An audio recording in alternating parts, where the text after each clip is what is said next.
for joining us today for another episode of What's Your Why Wednesday. Today, I am joined by the lovely Susan Wiesner. She is an independent mortgage broker at Edge Home Finance Corporation.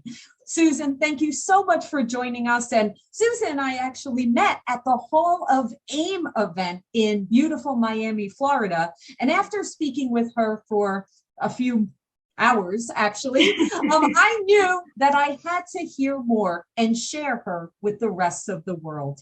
So Susan, we're going to jump right in. Okay, we all have that story of how we accidentally came into the mortgage industry. But what I want to focus in on is the why between how we stayed in the mortgage industry. So at this time, I would love for you to share with us, what's your why? My why? I have always been a very people-driven person. My friends joked that even as a teenager, I was a mom. I took care of other people. I would bake cookies and bring them to school because I wanted to feed my friends. So now, as a mortgage broker, loan officer, I love taking care of my clients and their families. It's very important to me that they feel comfortable during the mortgage process and that they can trust me during the experience. I'm not just their mortgage professional. I become their friend and their ally and their neighbor. That is so important. I mean, the biggest thing, think about it. Going through the mortgage process, it's scary. It's overwhelming. It can be frustrating.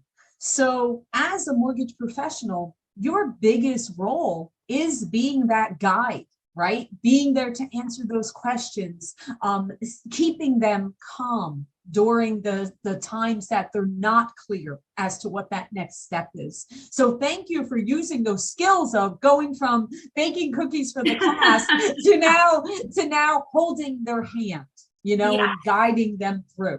Now, with that, okay, we all have those great stories, those stories of when we really know the impact that we have on the families we work with.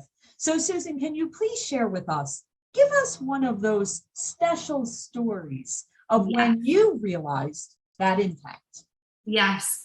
Most of my business, I'd say 80% of my business is VA. My father was down here in North Carolina visiting me. We were out on the coast. He was looking at his home. He was going to buy a home down here to be closer to me and my family. And we were checking into a hotel. And the man who was in his mid-60s checking us in was wearing a Marine pin on his lapel. And just through normal conversation, I mentioned his PIN and he told me his years of service. And being in the mortgage industry, I asked him, so you've taken advantage of your VA home loan benefits? And he said, no, I don't think I have those.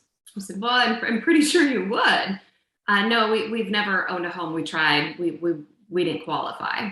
He said, okay, well, if you'd like, I can verify. I have my laptop here. And he said, well, nobody in my family has ever owned a home. So while he was checking in with my father, I opened up my laptop, logged into the VA portal, said, you don't have to give me your information. You can plug it in right here, just your social and your date of birth. And he put it in, and I pulled up his certificate of eligibility. He had full entitlement. The 2 previous times that he had applied for a home loan, nobody asked him if he had VA home loan eligibility. Nobody in his family, all generations, had ever owned a home. They never thought that it was something that they could achieve or obtain, and people in our industry had done him a disservice. So within 45 days of me meeting him, I had connected him with a real estate agent. We did just a little bit of, his wife had some student loan debt. They were in a home. And this was 2020, so really, really busy time. I gave him some lender credits to help with closing costs, and I still stay at that hotel when I visit my dad. My kids get free ice cream. He sends me Christmas cards. He has sent me so many referrals. We've helped his son get into a home.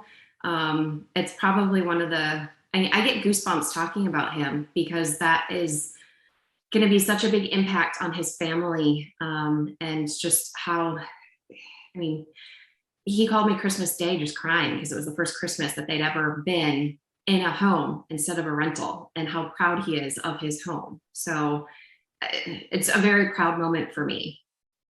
Well, there's so many great things in that story, and I thank you so much for sharing it with us. But for those mortgage professionals that are watching this right now, I'd like to go back and go over a few things that Susan just said. So number one, Susan was paying attention, whether it is looking at something like the pin or listening to what someone says. You were observing the situation, and you were keeping in mind at all times who you could help or who you could serve. So it started there. Then you didn't just, oh, thank you for your service. You kept the conversation going. You started to build a relationship, and you immediately bonded to allow him to communicate back to you.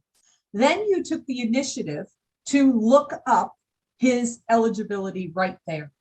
Yeah. And most importantly, and someone said this to me just yesterday, someone said to me, my biggest gift I think I have to the mortgage industry is that I am not judgmental.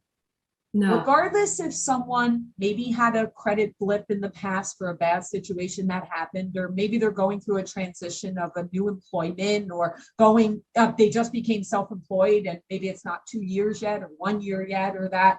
But having an open mind that this man felt comfortable with you, showing his vulnerability of saying, no one in my entire family owns a home. And I tried in the past and it didn't work out, or I wasn't eligible. He felt comfortable with you to show that vulnerability to a stranger at that moment. Now, of course, you've changed him. You've changed his entire family, because now there is home ownership in that family. And going forward and beyond in generations, they will realize that home ownership is attainable. And that will continue. Yeah. And I hope that he will then encourage other people that thought that it wasn't obtainable, that maybe it is with the right help. Just because one person says, no, I can't help you, that other people can. And I recently left retail lending to become a broker. And one of the reasons why is I have so many more tools at my disposal to help people. And that's very important to me. Absolutely. Absolutely. And for all the mortgage professionals out there, ask questions. Yes. Because maybe the gentleman never mentioned that he was a veteran, but it's up to us to ask those questions, to be able to use all of our tools in our toolboxes to provide the best loan programs and products and rates and everything else that goes with it to the families. Wow. Yeah. I love that story, Susan. That is fabulous. Fabulous. Yeah. And congratulations to him and his family. That is fantastic. Yeah. All right. So that leads us back. We went into impact. And then our final question ties a little bit into that. I'd like to know, what do you want to leave? Where's your mark on the industry? What's the legacy? You've got a long road ahead of you, but it starts now. It starts now, right? It's never too late to start planting those seeds for that legacy that you are putting within our industry. So I'd love to hear, what are your thoughts on the impact and the legacy you want to leave in our wonderful industry? Yeah, I think it comes full circle to being a people person, and being a giver and a nurturer. The beginning of my career, it's you take your test, you pass, you get a computer, you get your logins, you're told to go out and get the business, but there wasn't a lot of framework of how to do your job. And I had a lot of questions, and there wasn't a lot of training available.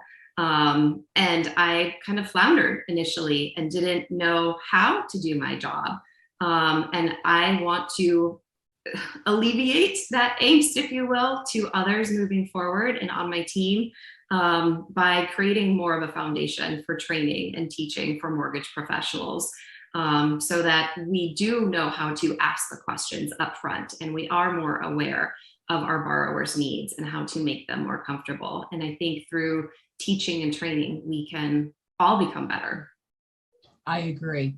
And I was telling you before we hit record, when I came into the mortgage industry, literally it was like being dumped into the ocean just head first and swim, you better go. I have watched over the years, it has improved, but we Yes. still have a very, very long road to go in making it very systematic and making it so that it's just expected.